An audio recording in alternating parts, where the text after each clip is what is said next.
গরমের দিনে একবার এইভাবে চাটনি বানিয়ে খেয়ে দেখুন, কথা দিচ্ছি খেতে কিন্তু দারুণ লাগবে। নমস্কার বন্ধুরা, নতুন একটা রেসিপি দেখার জন্য আপনাদের সকলকে জানাই স্বাগত। আজকে অনুষ্ঠান বাড়ির মতন কাঁচা আম দিয়ে চাটনি করে দেখাবো। আপনারা প্রথম থেকে শেষ পর্যন্ত পুরো ভিডিওটা দেখতে থাকুন, আশা করি খুব ভালো লাগবে। তো চলুন রেসিপিটা শুরু করা যাক। এখানে আমি 500 কাঁচা আম নিয়ে নিয়েছি। আমি একটা বাটি নিয়ে নিচ্ছি, বাটির মধ্যে কিছুটা জল নিয়ে নেব। এখানে আমি কিছুটা নুন নিয়ে নিয়েছি, জলের মধ্যে দিয়ে দিচ্ছি। খুব ভালো করে এখন মিশিয়ে নিচ্ছি। এখন আমি খোসা সহ আমগুলো কেটে নিচ্ছি।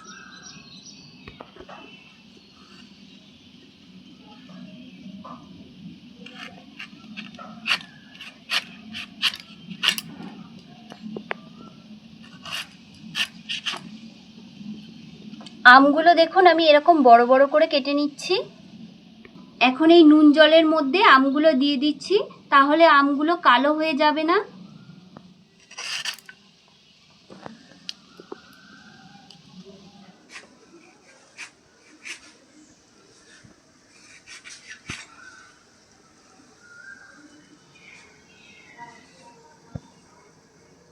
আমগুলো নুন জলের মধ্যে আমি কিছুক্ষণের জন্য ভিজিয়ে রেখে দেবো।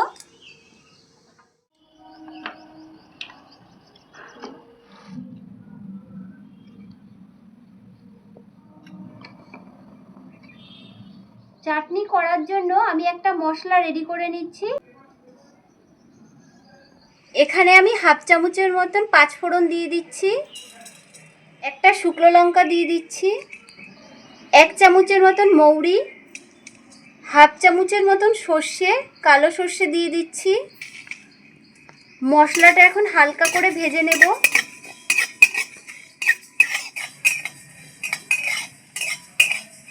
মশলাটা হালকা করে ভেজে নিয়েছি, এখন আমি নামিয়ে নিচ্ছি।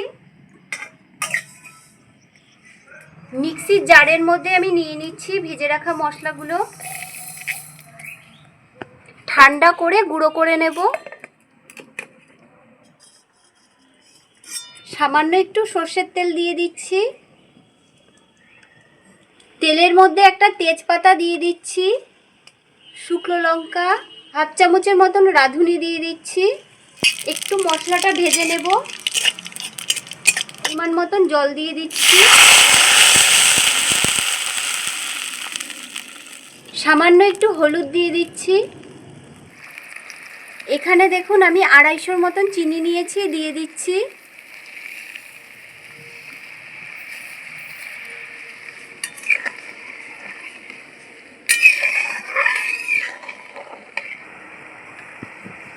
এখন কেটে রাখা আমগুলো দিয়ে দিচ্ছি।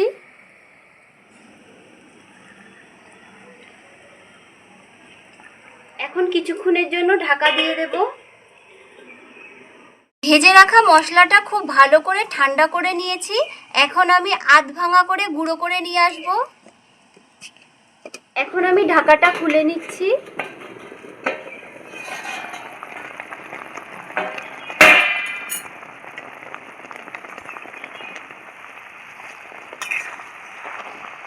দেখুন আমগুলো কিন্তু বেশ সুন্দর সেদ্ধ হয়ে গেছে, আবার কিন্তু গলেও যায়নি।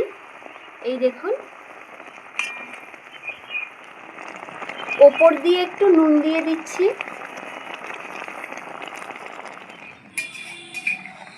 ভেজে রাখা মশলাটা গুঁড়ো করে নিয়েছি, এখন ওপর থেকে দিয়ে দিচ্ছি।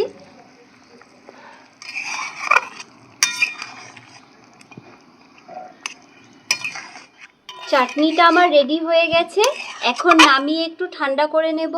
চাটনিটা দেখুন খুব ভালো করে ঠান্ডা করে নিয়েছি, আর আমগুলো দেখুন একদম গোটা গোটা আছে, ভেঙে যায়নি। এখন একটা বাটির মধ্যে আমি সাজিয়ে নিচ্ছি।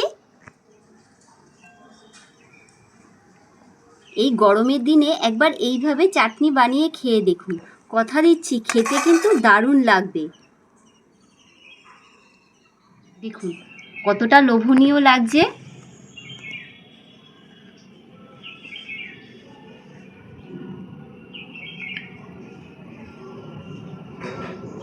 আজকের রেসিপিটা আপনাদের কেমন লাগলো অবশ্যই কমেন্ট করে জানাবেন। আজকের মতন এই পর্যন্ত, ভালো থাকবেন, সুস্থ থাকবেন।